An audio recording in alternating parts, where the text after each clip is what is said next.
Hey everyone, Jarek here. Before I can even talk about Homefront the Revolution, I need to talk about its development cycle. To say that Homefront the Revolution had a troubled development cycle would be a massive understatement. The original Homefront itself didn't exactly do incredibly well. It sold enough to warrant a sequel, but that had more to do with the fact that THQ was using it as a ride-or-die game. THQ was quickly losing money, and they were very close to becoming bankrupt. As part of a corporate reorganization, THQ closed Chaos Studios, the developer behind the original Homefront game. In 2011, THQ announced that the game would be developed by Crytek UK instead. However, in December of 2012, THQ filed for Chapter 11 bankruptcy, leaving the future of this game completely unknown. During this time, I distinctly remember seeing a lot of leaks involving the sequel to Homefront and not knowing if we'd ever actually see the game. Well, a year later in January of 2013, THQ began the process of selling all of its assets at an auction. Crytek acquired the rights to the Homefront franchise, which kinda makes sense. I mean, Crytek UK is their studio. It was also announced that Deep Silver would co-publish the game alongside Crytek. This obviously is a lot to overcome, being thrown from one publisher to the next, and you might think, okay, well, story's done here, we got to see the game. But it continued. While Crytek UK said that they got a lot more freedom in their development, as the sequel was going to be a much more linear game and Crytek gave them the freedom to make it an open world game, Crytek itself was not exactly in a very good spot. Crytek made a lot of horrible financial decisions and were losing money fast. During this time, there were constant reports surfacing that Crytek was not paying Crytek UK's employees. A number of employees had filed grievances and refused to report to work. Furthermore, many other employees just quit, including the original director behind Homefront. In late July of 2014, Crytek announced that due to internal restructuring, it would sell the Homefront intellectual property to Culk Media, the parent company of Deep Silver. Crytek UK as a studio would be closed down, and instead, a newly formed studio known as Dambuster Studios would take on all of its employees. This was more or less a name change. The same studio continued working on the game. From this point on, Homefront the Revolution got delayed a few times, but we did eventually see the game. You can nonetheless see why this game ended up to be so buggy on launch. It's also important to mention that this studio, Dambuster Studios, is the same studio that was Free Radical before they became Crytek UK. Yes, the same developers that made the Timesplitters franchise made Homefront the Revolution. And because of that, there's an incredibly interesting Timesplitters Easter egg in Homefront the Revolution.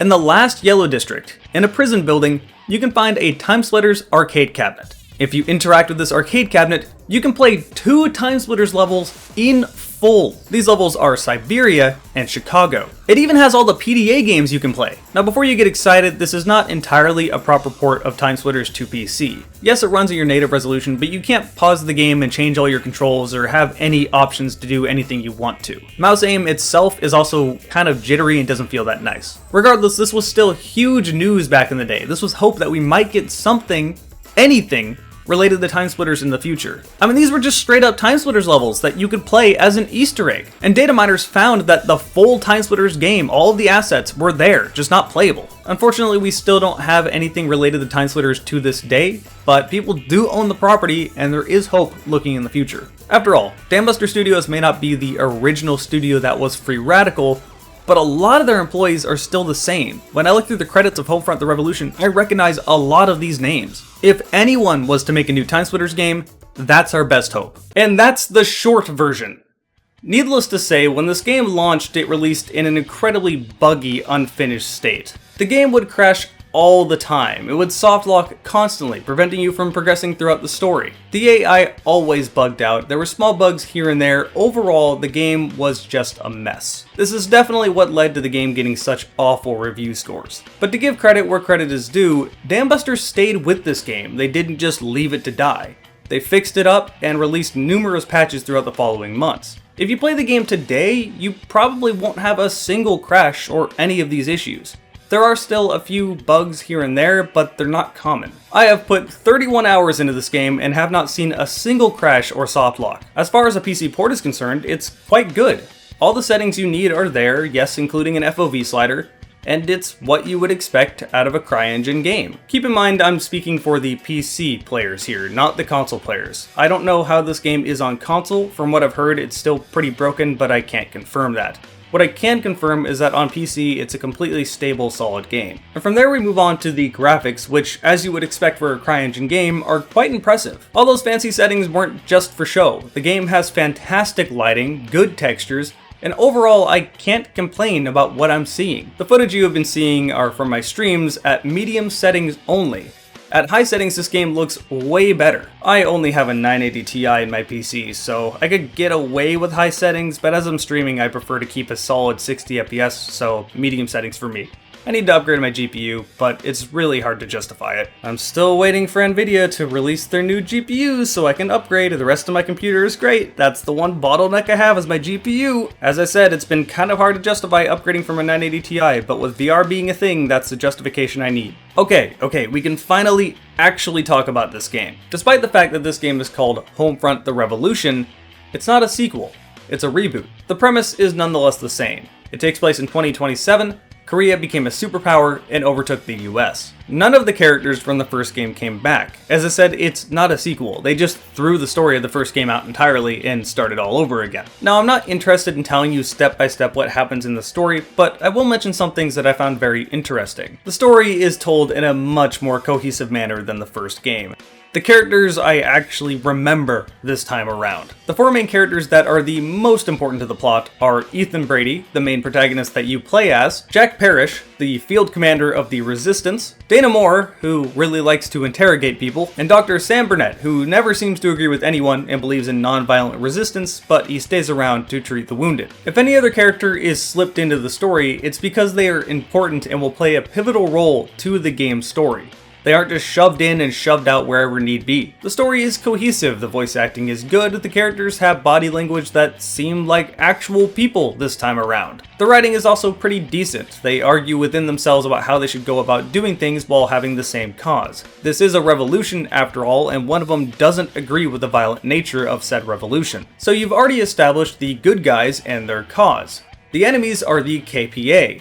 The Koreans that have overtaken America. At first I thought Homefront: The Revolution was going to pull a Far Cry and give us a charismatic antagonist with the opening cutscene. You know I have superpowers. Fuck your powers, you pathetic little traitor. Oh, sounds like someone needs a demonstration. I'll show you exactly how powerful I am. I take my hand like this.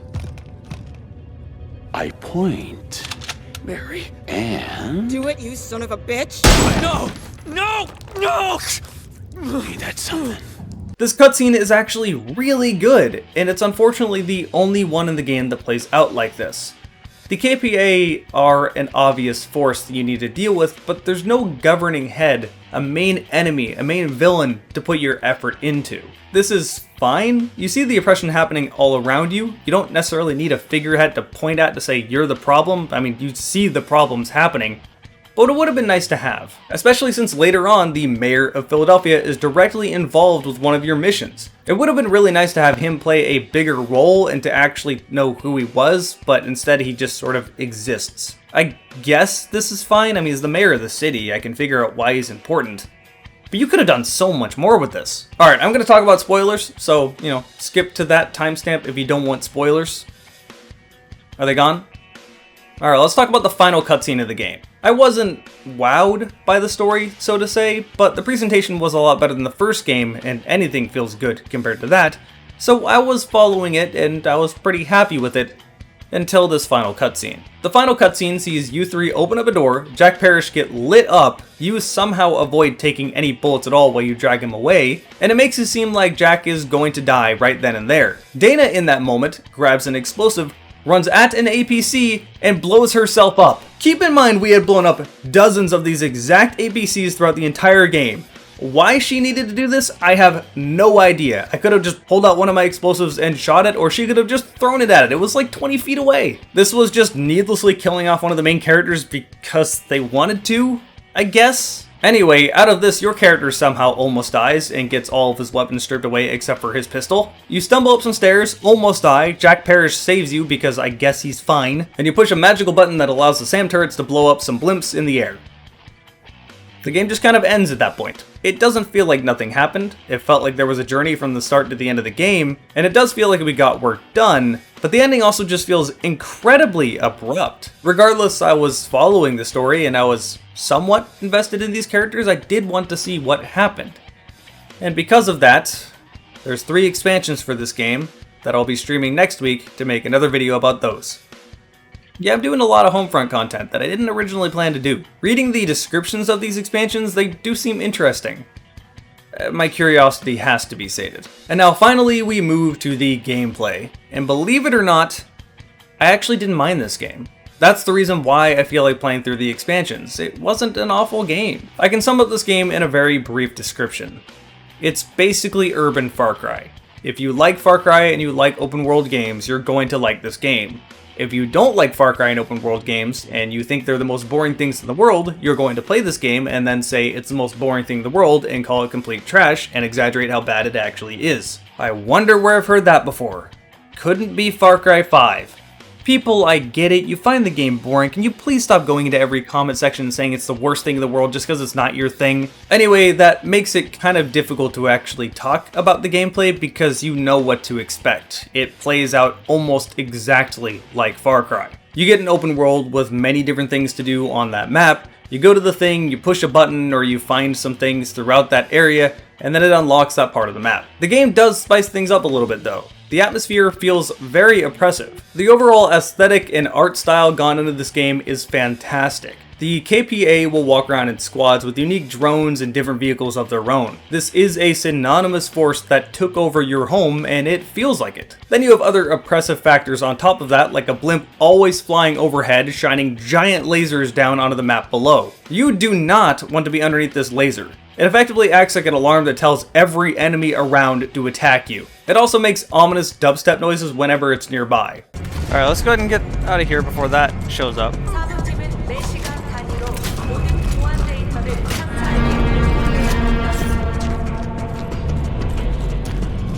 Boat is angry. Again, the atmosphere of this game is oppressive, and I like that. The areas that have blimps in them are called red zones. The yellow zones are a little more stealth oriented. I say stealth with air quotation marks because the stealth in this game is not good. The stealth is supposed to work basically exactly like Far Cry, where if they stare at you long enough, a meter fills up and then everyone knows where you are. However, I found all these enemies are incredibly nearsighted, so if you just sprint by everything, then whatever, it doesn't matter. If you do get detected, you can just go hide in a dumpster real quick for a bit and the AI will be incredibly dumb. So yeah, the stealth is not good at all and the AI does not hold that up anyway. For that matter, let's talk about the AI. It's really stupid. I'll stick with what I have for now.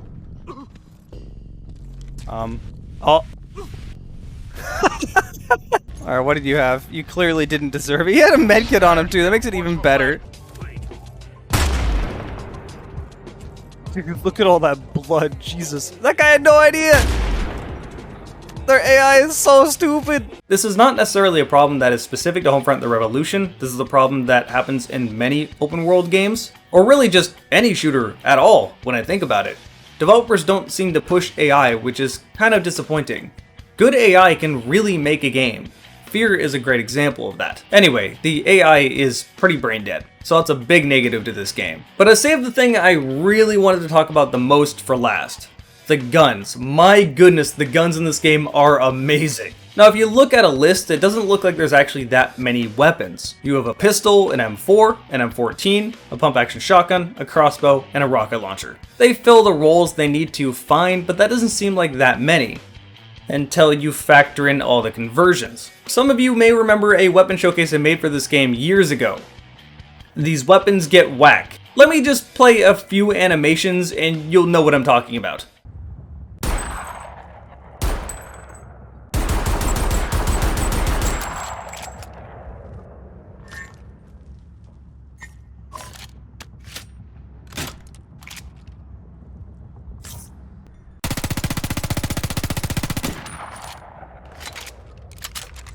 These weapons are wild! Just slap a new upper onto a pistol and magically you have a fully automatic SMG. But to be honest, I don't even care that these don't make any sense whatsoever. That's awesome! You have an M4 that can be turned into an LMG, that can be turned into a grenade launcher. You have a crossbow that can be turned into a blunderbuss, that can also be turned into a flamethrower. But by far, my favorite is the M14. It can be turned into a freedom launcher. This is actually pretty effective at taking out vehicles. Granted, it's not very accurate, not the best at getting rid of infantry, but good for vehicles nonetheless. Or it can be turned into a ridiculous bolt-action anti-material weapon with the best sound of all time.